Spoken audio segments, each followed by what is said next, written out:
Hey guys, Brian here for Better Chess Training. And in today's video, I am continuing my series for beginners, playing the bots on chess.com. And today, I am playing the Pokimane bot. Pokimane is a famous streamer. I think she plays games like League of Legends and stuff like that. And I believe she got some recently, has gotten some coaching from Hikaru Nakamura. And we are going to we are going to play her today and see how she does. And again, I'm going to try to explain the strategies that I'm using. I'm going to play e4 today. I'm playing the white pieces, and here she plays the Sicilian. And I'm going to go into the open Sicilian. So I talked a lot about the opening in my last video, which you can check out in. I think I'll create a playlist for it. But the general idea is that you want to try to control this center. You also want to try to develop these pieces, especially the bishops and knights, fairly early, and then you want to get your king to safety. And typically that's through castling. So here, what I'm doing, the Sicilian is a specific type of defense that is played, and the idea is to help control this d4 square. And the open Sicilian kind of breaks that up here. Now, white has there's some good things for white from that, and there's maybe some good things for black as well. So white has a little more space and a little more control of the center with this e4 pawn. But black has these two central pawns, and at some point can advance them to try to take that control away from me. But right now, I have a direct threat, and this knight is looking to attack this pawn. And there's several ways to defend against it. And if you want, you can think about those ways. Uh, I can defend it with this pawn. I could defend it with this bishop. I could defend it with this, oh, not that way, with this queen. And I could also defend it with this knight. The standard way in this particular opening, and again, don't worry too much about the specific openings. I want you to try to think about the ideas behind them. Is to defend with this knight.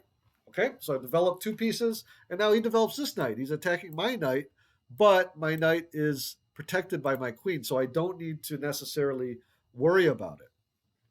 So from here, I could play a few things. I can develop another piece. And what I'm going to do is I'm actually going to develop this bishop here to c4, um, where it could maybe develop some type of attack. And then that way I can castle soon. Okay, so black is attacking my knight. And here it would probably be not such a great move to play this check, bishop to b5 check. It's kind of a waste of time. And something that I want you to think about is that not every check is a good check. Okay. They Sometimes I see people, my students playing, and they see a check and then they'll play it. But um, it's not always the case. So here I'm just going to drop back. So I'm kind of continuing my view here on this f7 pawn. Again, in the opening, I'm mainly trying to develop. I'm not trying to necessarily win right off the bat. Of course, if my opponent makes a big mistake, I want to try to take advantage of it. Okay, so black retreats her knight to g6.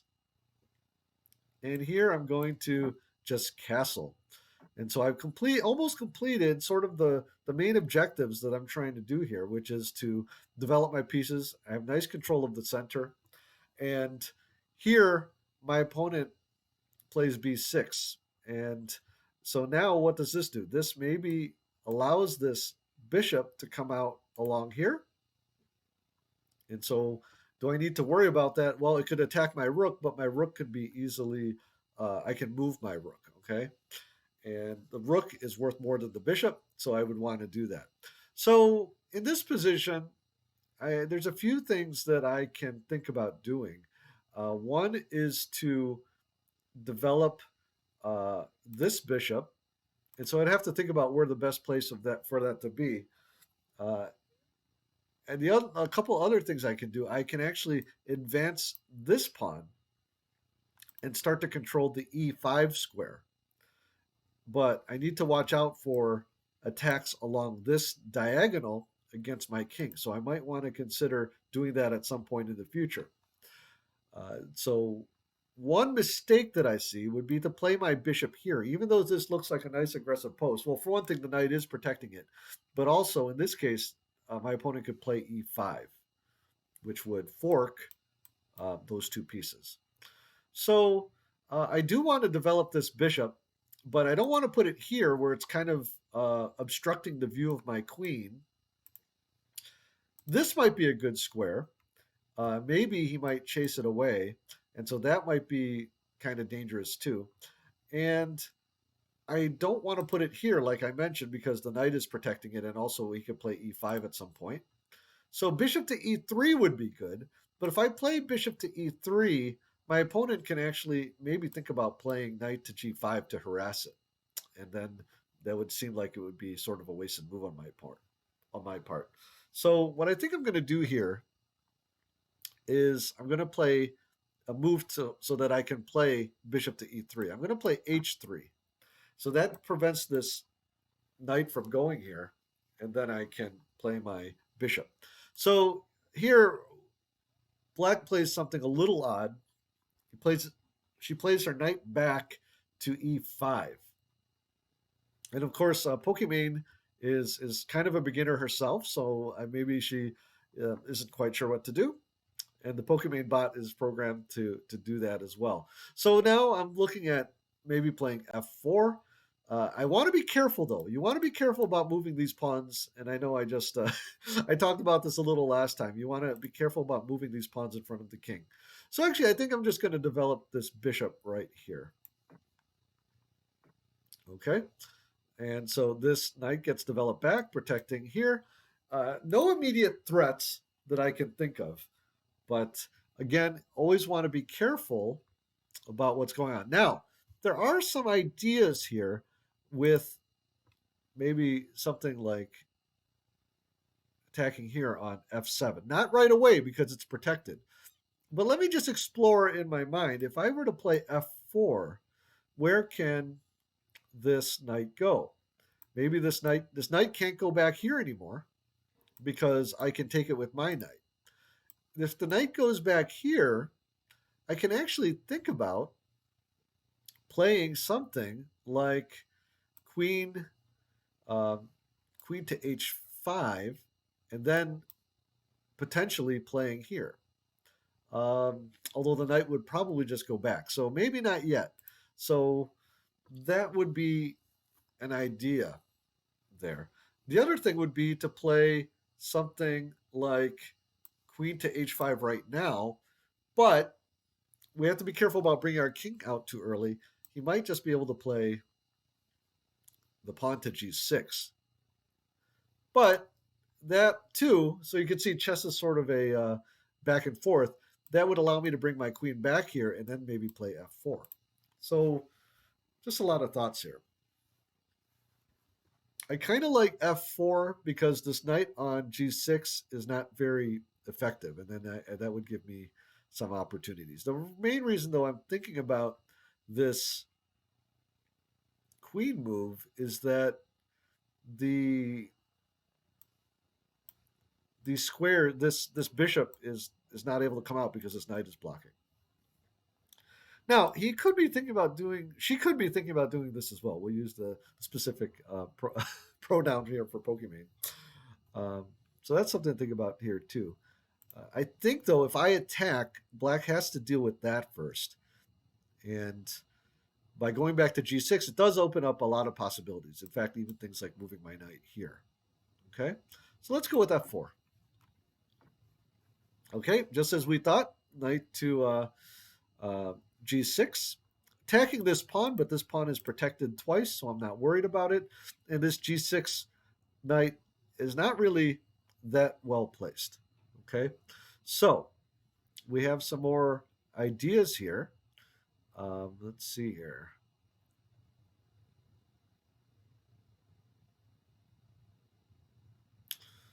So I'm looking at even maybe thinking about sacrificing here. Bishop takes f7 check. The king is forced to take. And then I could play kind of a nifty move here, which would be knight to e6. And my idea is this king, if it takes it, then my queen could come in with queen to d5 check. And then black is in a lot of trouble here because I can play e5 check. And then if he takes back with the pawn, I play f takes e5 check.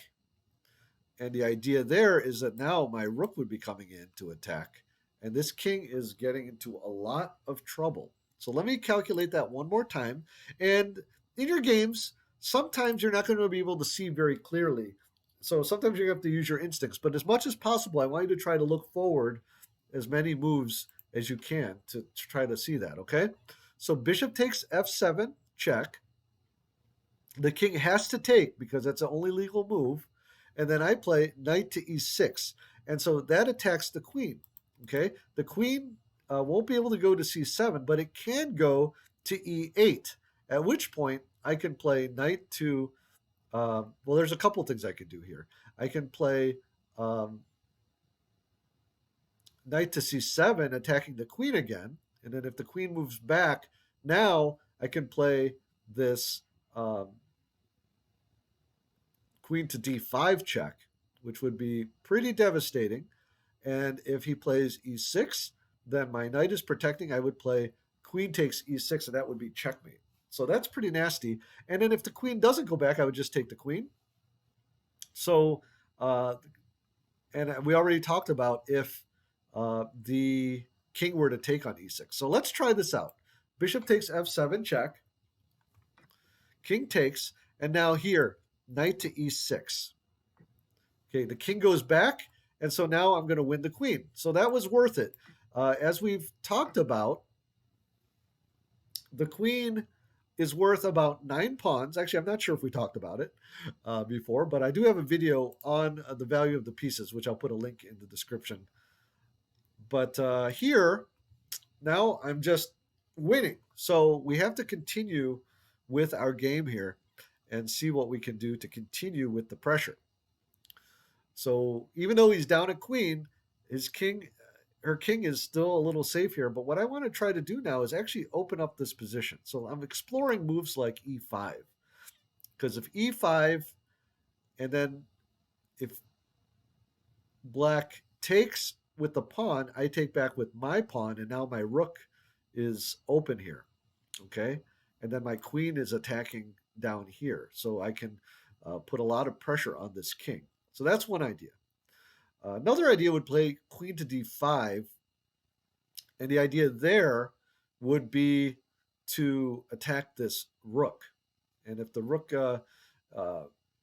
would move here to b8, and then I would be able to do something like, say, knight to, well, that might not be so good because it's allowing him to get his pieces back in. So I might want to not do that necessarily. So you don't want to attack pieces that force your opponent to just move it to a better place. Okay? Now, moves like f5 I don't think are as good either because then he could just move his knight here, and then it would be difficult. But again, definitely I'm winning. So what I'm going to do here is I am going to just, let's see here.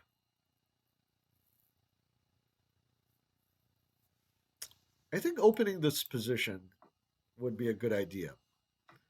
Okay? And then I'm going to take back. He can take back with the knight. Actually, I just saw a nifty move here. I can actually attack this knight, and it would force it to h4. And then I could attack it again with the queen, and now it doesn't have any safe squares. So let's try that. Okay? And then I attack it again. Now he can protect it with the pawn, but then I would just take the pawn. Okay? And so I'm now winning another piece. Okay, so here I'm definitely winning, but we want to make sure we make good moves. Okay, and this rook is being attacked. I'm going to move it here to the d file, and this is what we call an open file. I can do the best attacking from that spot.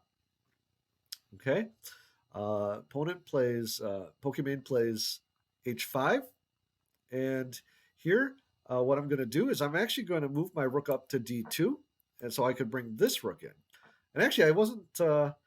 Um, let's see here.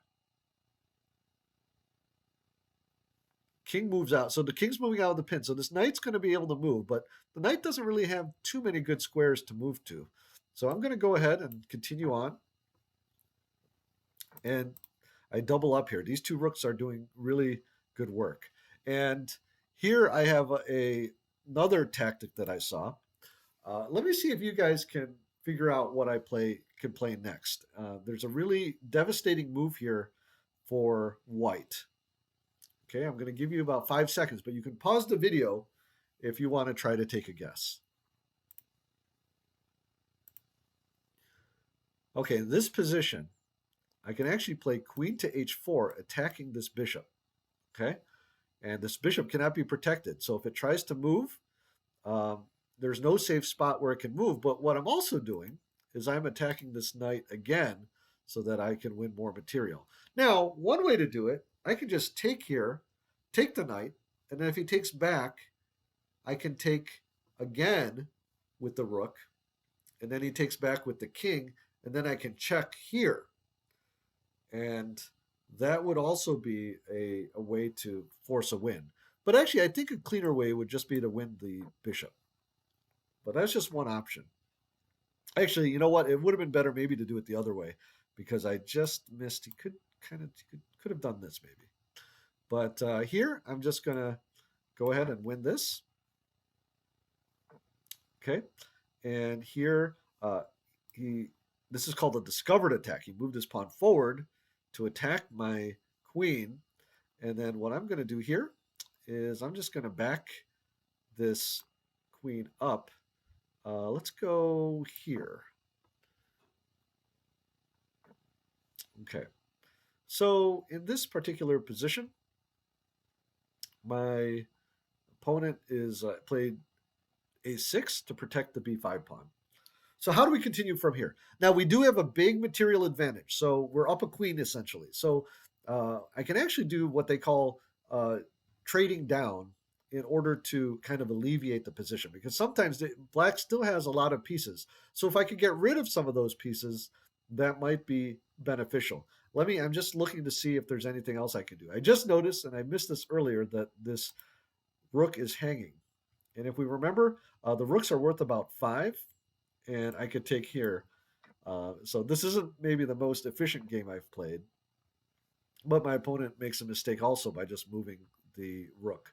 So I'm going to bring my bishop back to safety, and then the Pokimane Bot moves the rook back again. So a lot of trouble here.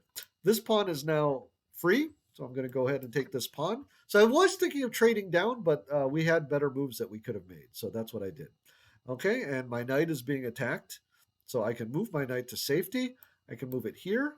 I can move it here, here, or here. All of those would be pretty safe. But what I think I'm going to do is I'm going to move it here to this square, and then maybe it can attack over here. Okay? Okay. The Pokimane Bot has moved the king over, and now this knight, notice I have 2 attackers and only 1 defender. So I can win this piece, and I'm going to do so. And now, at this phase of the game, where I'm about to win, I just have to make sure that I'm not going to stalemate my opponent.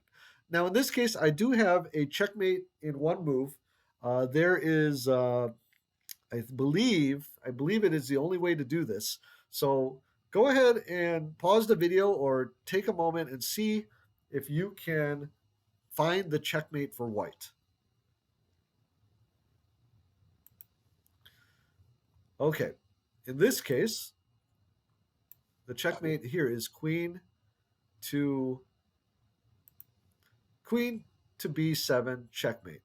So this is, and Pokimane says to me, "Oh, you played great. I loved your moves." And thank you, Pokimane Bot. I really appreciate that. But let's go back real quick and just take a look at the main points here. Okay, let's take a look at a couple of the initial moves here. Pokimane, I play e4. controlling the center. Pokimane pays the Sicilian. And so this opening is meant to try to control this d4 square, and it's been played by many of the world champions along the way, including our current world champion. Okay, I played knight f3, developing my knight. And let me just go through a few of these moves. And we get this position. Let me just get a few more moves along here. So we get this interesting position where this knight is blocking this bishop, here. So I start to get the idea that maybe I can play a sacrifice here. But first I attack his knight. His knight goes back, and then I go for it. So here are some of the lines that we looked at. If he takes, then I play knight to e6. Now, if she goes here to e8, I can attack the queen again. And if the queen comes back, now I have this nasty check. Okay, and he can't go back. And if he goes up, I can attack here with this check. And if black takes, I take back with this pawn. And this is checkmate. You can see my rook is attacking. My bishop is covering this square. My queen is covering this square. And this pawn is protected. So this king would not be able to get out. Okay. So let's go back.